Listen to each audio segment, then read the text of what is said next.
Hello and welcome to this lecture, and in this lecture we are going to talk something which is called as lists. So lists in Python, as the name suggests, is actually used to store a list of items in your code.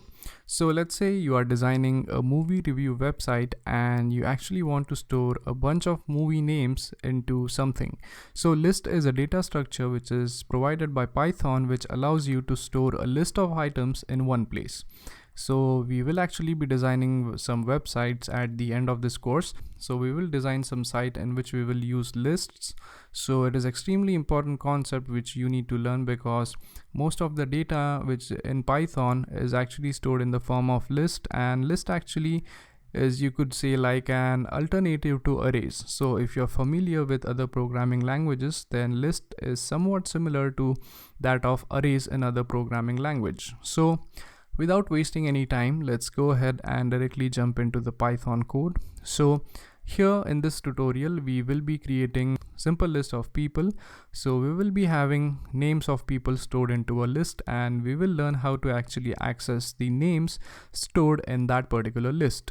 So let's go ahead and create a simple list of names. So what you need to do in order to create a list is that you need to name the list as something. So in this case, as we will be storing names of people, we will type in name, or let's say names equal, and for mentioning that this thing right here is a list, you need to actually use square brackets. And after having the square brackets, what you need to do is that you need to go ahead in between the square brackets, and in double quotes you need to specify the names of people. So let's type in some random names like Mike.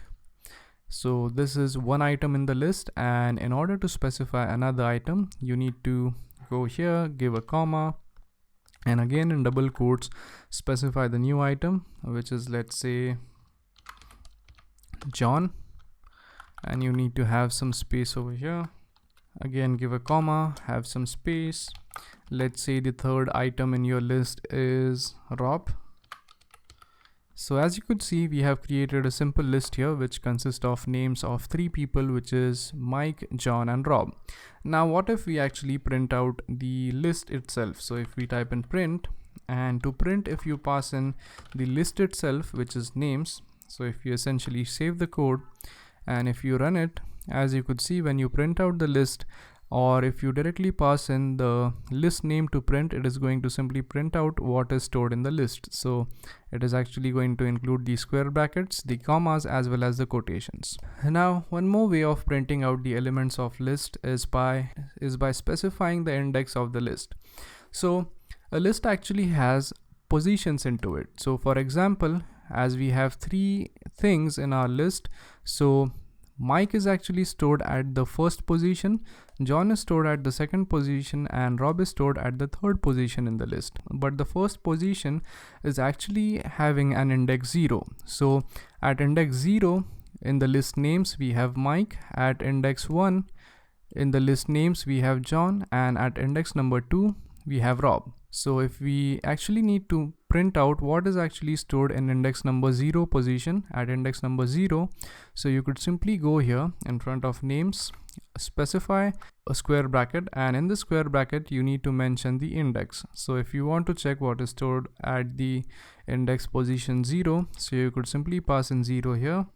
So if you save the code now, and if you try to run this, as you could see, you will get the result as Mike, because Mike is actually present at the 0th position. And if you actually change this to 1, save the code, and if you run it, as you could see, at the first position we have John, and at the third position, or sorry, the second position, we have Rob. So if we replace this 1 by 2, save the code, and if you run it, as you could see, you will have Rob here.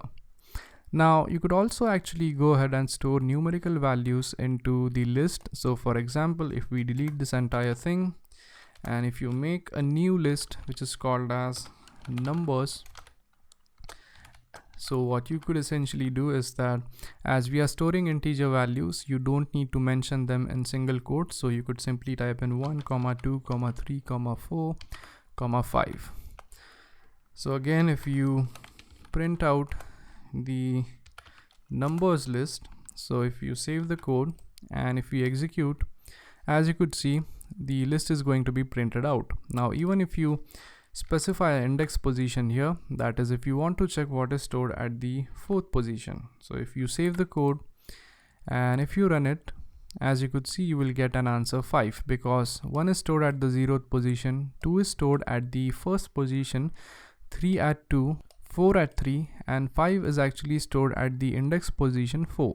And one more thing which I would like to mention is that you could even have an empty list. So let's say you want to create a list in your code, but you don't want to use it right now.